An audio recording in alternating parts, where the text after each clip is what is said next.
Okay, we want to talk about the proof for the mean value theorem. In order to do this, we need to establish a few important principles here. The first one is the extreme value theorem. The extreme value theorem says that if a function is continuous on a closed interval, then it has to have both a minimum and a maximum on that interval. It could just be a horizontal line where all of the points on that line in that interval are both the maximum and the minimum values. But every continuous function on a closed interval always has a max and a min. Number two is the definition of a critical number. Critical number is a place where the derivative is zero or not differentiable, or where the function is not differentiable. So we call either of those cases a critical value, critical point, critical number.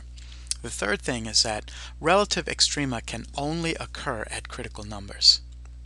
And we have two diagrams there on the right.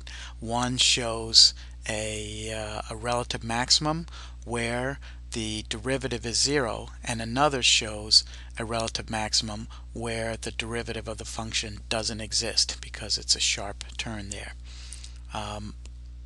Just having a critical number doesn't guarantee relative max or min, but a relative max or min must occur at a critical number.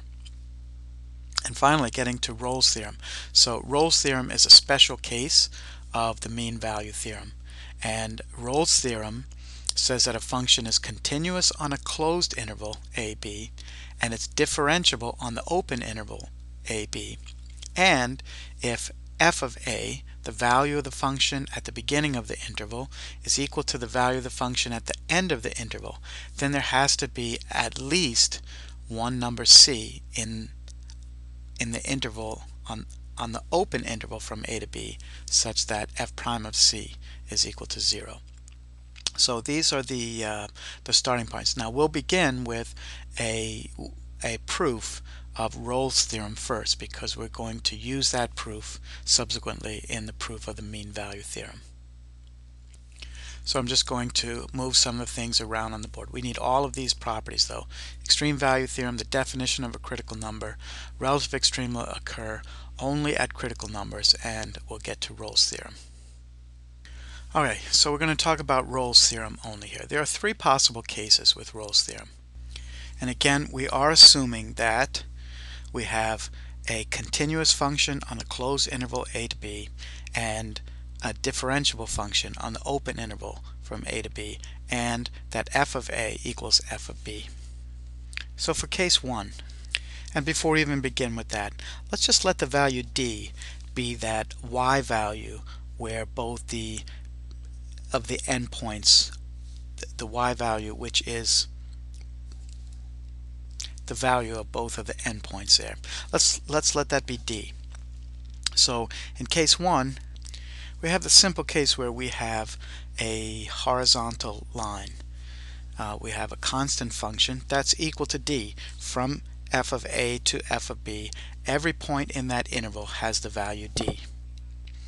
And since that's a horizontal line, then in that case the derivative of the function is 0 for all values c on that open interval from a to b. So that's a pretty simple case.